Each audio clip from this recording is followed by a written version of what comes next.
anak-anak sekalian, hari ini kita berjumpa kembali di part 4 untuk membahas tentang tugas kemarin. Tapi sebelumnya Ibu mau menanyakan kabar kalian, apakah kalian sehat semua? Alhamdulillah kalau sehat semua dan tetap bersemangat. Walaupun keadaan tetap seperti ini, it's okay, kita tetap bisa berjumpa seperti ini ya. Jadi anak-anak sekalian, semoga yang selalu dalam keadaan sehat dan bersemangat dalam belajar. Hari ini kita akan membahas tentang masalah dan solusi dari kepemudaan atau pemuda ya. Jadi pekan kemarin saya masih ingat kalian memberikan beberapa masalah dan ada yang memberikan solusi juga dari masalah-masalah pemuda tersebut. Nanti akan saya tampilkan beberapa video anak-anak sekalian. Kita bisa saling diskusi hari ini melalui Google Classroom. Apa yang kalian dapatkan dari video? Kita bersama-sama mencari tahu bagaimana solusi yang terbaik untuk saat ini untuk kalian. Seperti perlu berlama-lama, mari kita cek dulu videonya. Selamat menonton.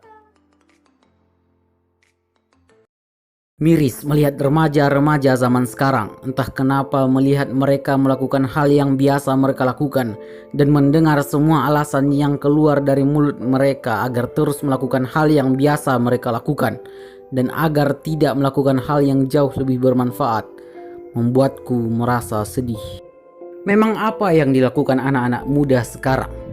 Kalian pasti sudah sadar, remaja-remaja sekarang, anak-anak muda sekarang jauh lebih suka bermain game, main FF, ML, dan game-game lainnya daripada melakukan sesuatu yang jauh lebih bermanfaat.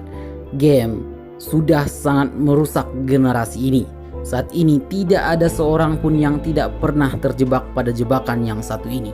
Aku pribadi juga pernah terjebak dalam masalah yang satu ini. Aku pernah menghabiskan lebih dari 2,5 tahun hidupku untuk memainkan permainan video itu. Dan karena aku tidak pernah berniat jadi gamer profesional, jadi semua itu hanyalah membuang-buang waktu. Dan ya, aku sudah terlepas dari masalah ini. Aku sangat bersyukur bisa menyadarinya lebih awal. Game dengan mudahnya bisa membuat pemainnya menjadi candu. Bahkan WHO sudah pernah mengatakan bahwa candu bermain game adalah sebuah penyakit mental. Memang bermain game tidak selalu buruk, 10-15 menit satu hari itu masih bisa dimaklumi. Aku juga masih main chess sesekali. Tapi kalau sudah berlebihan, itu yang membuatnya jadi sangat buruk. Bermain game bisa dikatakan sebagai kegiatan yang tidak mempunyai manfaat sama sekali. Karena suatu kegiatan bisa dikategorikan sebagai bermanfaat hanya kalau kegiatan itu produktif. Dan rumus sederhana dari produktif adalah input per output. Berapa input yang dimasukkan dan berapa output yang didapatkan. Berapa uang yang sudah kamu habiskan, berapa ratus ribu, berapa juta, berapa uang yang sudah kamu habiskan hanya untuk pixel dalam layar itu. Dan outputnya dari semua uang yang kamu habiskan itu, apa yang kamu dapatkan dari game itu. Berapa tenaga yang sudah kamu habiskan, seberapa keras kamu yang bermain game itu, dan apa yang kamu dapatkan. Subscribe dulu ya agar dapat notifikasi dari video-video selanjutnya. Subscribe itu gratis. Selamat menonton. Video tadi tentu kita tahu permasalahan itu adalah sesuatu yang timbul karena terbenturnya antara peraturan dengan yang dilakukan. Kita bisa tahu solusinya seperti apa.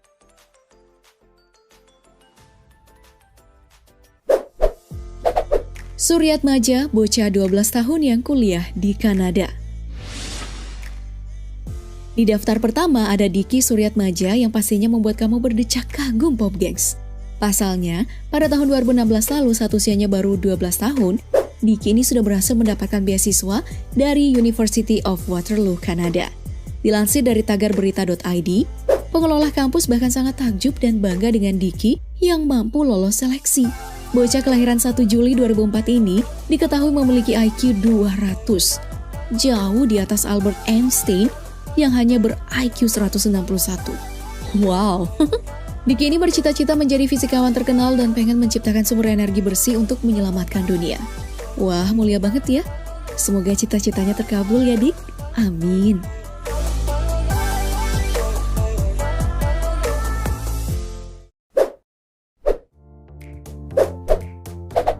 Musa bin Lauda umur 7 tahun sudah juara Hafiz internasional. Satu lagi bocah jenius yang mengharumkan nama Indonesia. Musa bin Lauda didaulat sebagai peserta termuda pada Musabaqah Hifzil Quran Internasional di Sharm el-Sheikh, Mesir pada April 2016 lalu. Tak cuma sebagai peserta termuda, Musa juga berhasil menyabet juara 3 di cabang lomba Hafiz Al-Quran 30 juz kategori anak-anak. Musa ini berhasil menghafal Al-Quran dengan sangat baik, serta menjawab dengan lancar 6 soal yang diberikan oleh juri. Beberapa juri dan penonton amat takjub, bahkan meneteskan air mata loh waktu dia ngaji. Wah, makan apa ya kamu, Dit? Apakah kamu ingin sukses? Pastilah, siapa juga yang gak pengen sukses? Walaupun definisi sukses tiap orang pasti berbeda-beda. Namun tahu gak sih bahwa orang sukses dan orang gagal itu ternyata ada polanya loh. Coba kita lihat, kira-kira kamu termasuk yang mana? Yang pertama, orang sukses selalu mencari bagian dari jawaban. Dia itu bagian dari solusi masalah. Pikirannya kreatif, pikirannya unik dan selalu cari cara, selalu cari jalan. Sedangkan orang gagal jangankan mencari solusi masalah, justru biasanya dialah yang menjadi bagian dari penyebab masalah. Bikin problem, bikin runyam, bikin keributan. Hal kedua, orang sukses selalu mau belajar. Mereka terbuka terhadap segala macam informasi baru dan mereka itu mau menyerap bagaikan spons. Orang gagal biasanya mereka merasa sudah pintar. Ya, merasa sok pintar, nggak butuh informasi. Ya, udah tahu. Itu tuh yang biasanya selalu keluar dari mulut mereka. Gak heran kan, kebanyakan orang macam ini justru berpikiran sempit karena segala informasi bukannya terserap malah terpental sama mereka. Hal ketiga, orang sukses selalu melihat atau menemukan peluang di setiap masalah.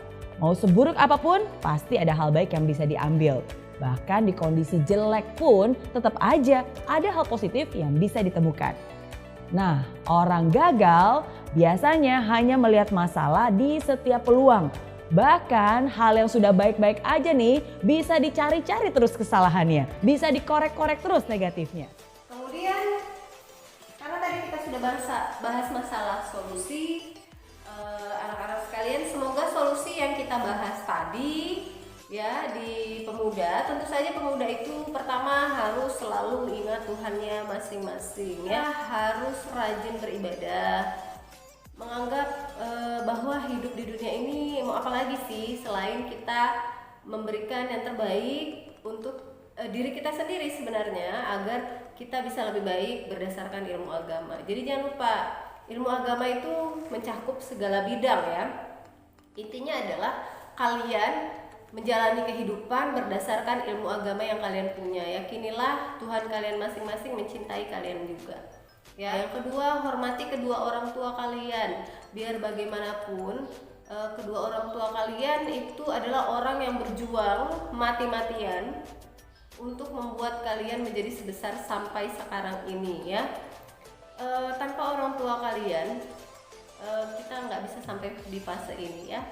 Orang tua di sini tentu saja berharap kepada anak-anaknya bahwa anak-anakku, saya ingin kamu lebih baik daripada saya. Terkadang kita para pemuda suka jenuh dengan permintaan orang tua mungkin ya.